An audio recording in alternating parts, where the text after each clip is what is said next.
Welcome to integrals of the form, the integral of sine to the m of x times cosine to the n of x dx. So recall, we have multiple trig identities.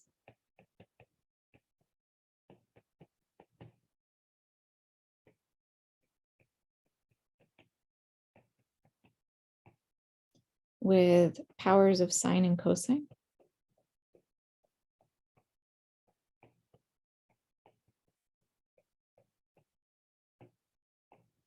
Most famous one, of course, is that sine squared of x plus cosine squared of x is equal to 1. But we also have the fact that cosine of 2x is equal to 2 cosine squared of x minus 1, which of course gives us that cosine squared of x is 1/2 times 1 plus cosine of 2x. And we also have that cosine of 2x can be written as 1 minus 2 sine squared of x, which of course tells us that sine squared of x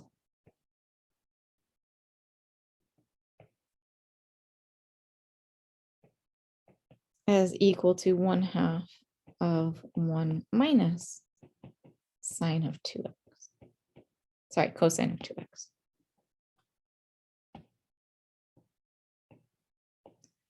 All of these, or these three, will be extremely helpful as we go to solve our various integrals of the form sine to the m of x, cosine to the n of x dx. It turns out that it's useful to break that integral into 3 separate cases, depending on whether our powers are even or odd. So first up, we'll go ahead and take a look at the case where m is odd, so the power on the sine is odd. We'll go ahead and write m as m equals 2k plus 1, which we can do since m is odd.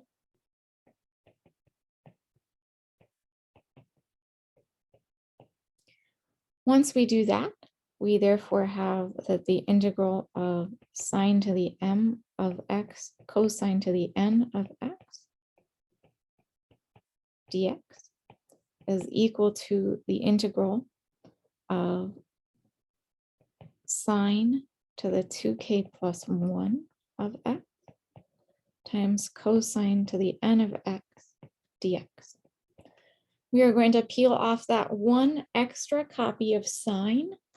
So we will have that this is equal to the integral of sine of x times sine to the 2k of x times cosine to the n of x dx.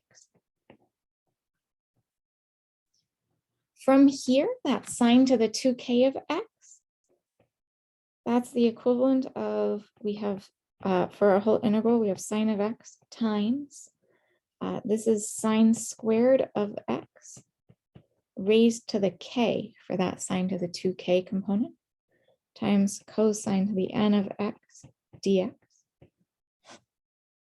otherwise known as the integral of sine of x times 1 minus cosine squared of x. That 1 minus cosine squared of x is then raised to the k times cosine to the n of x dx. This sets itself up perfectly for u substitution. I'm just going to give myself a little more space. Well, again, this is perfectly set up for u substitution.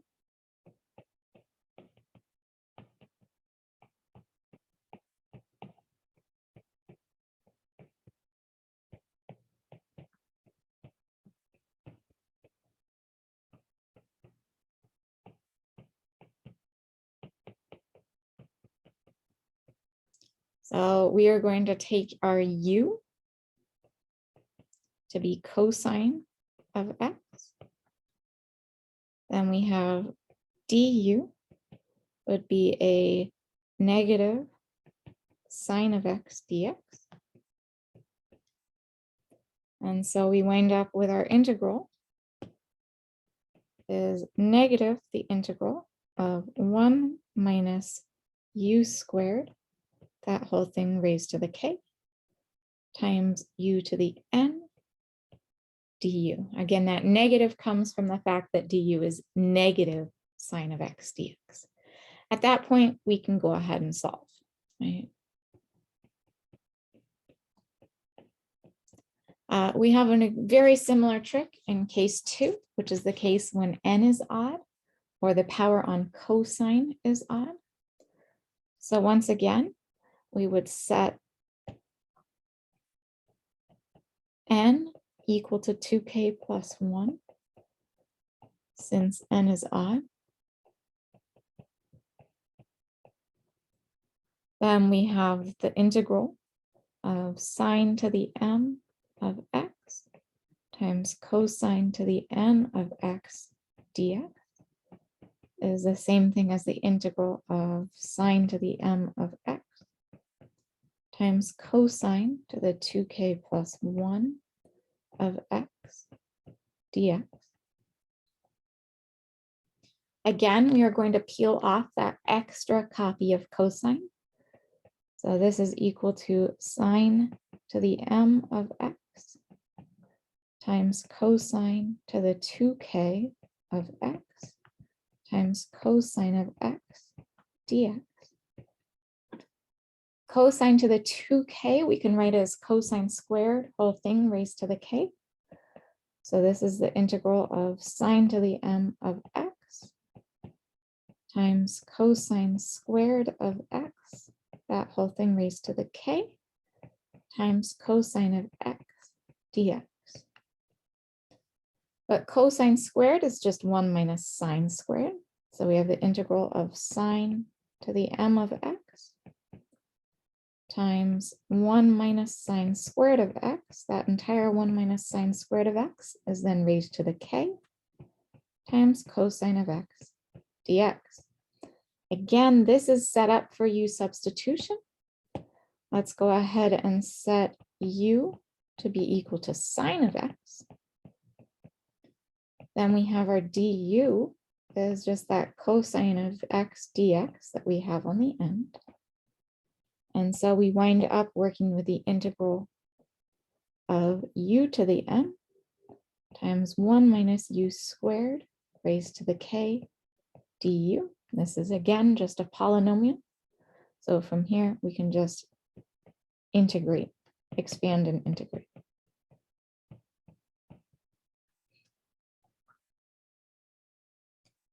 I should say expand and integrate.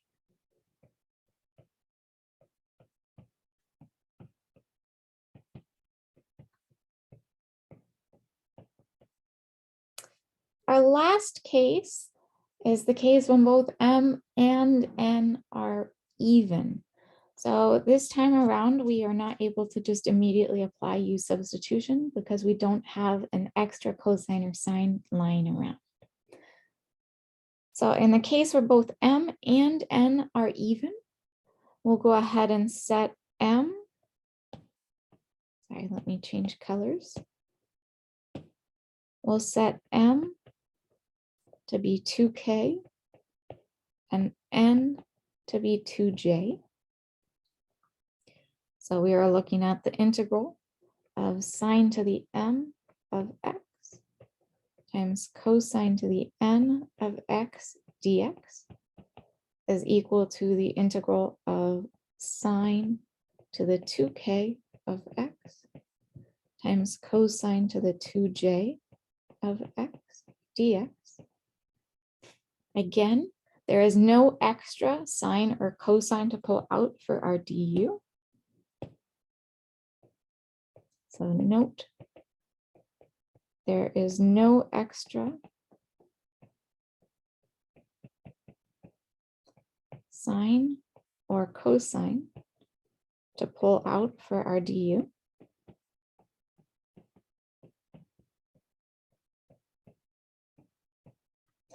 And so instead, what we do is we use our power reducing formula.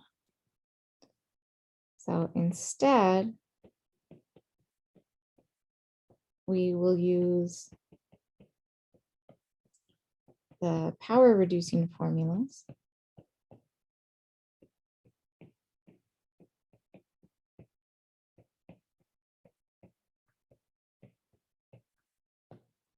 of cosine squared of x is 1/2 of, in parentheses, 1 plus cosine of 2x. And then sine squared of x is 1/2 of, in parentheses, 1 minus cosine of 2x.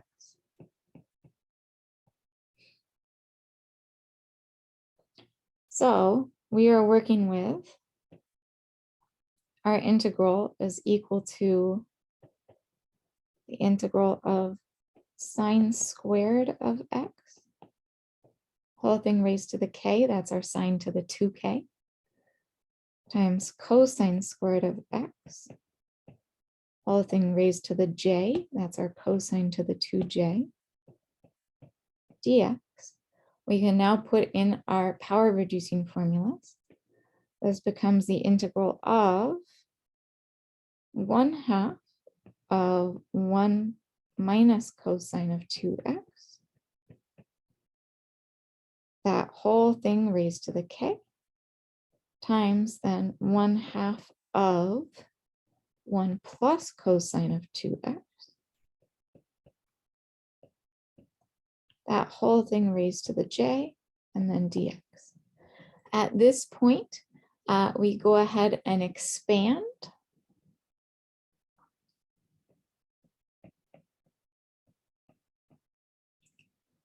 We will wind up just with powers of cosine.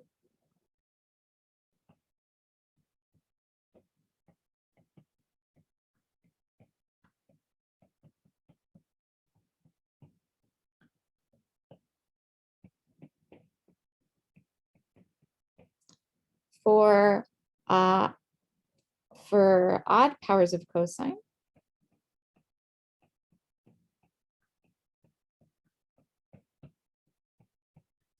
then we use case 2 to finish.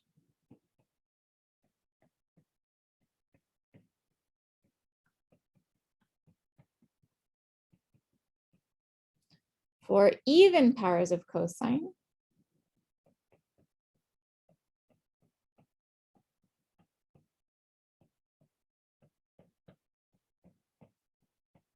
then we repeat case 3.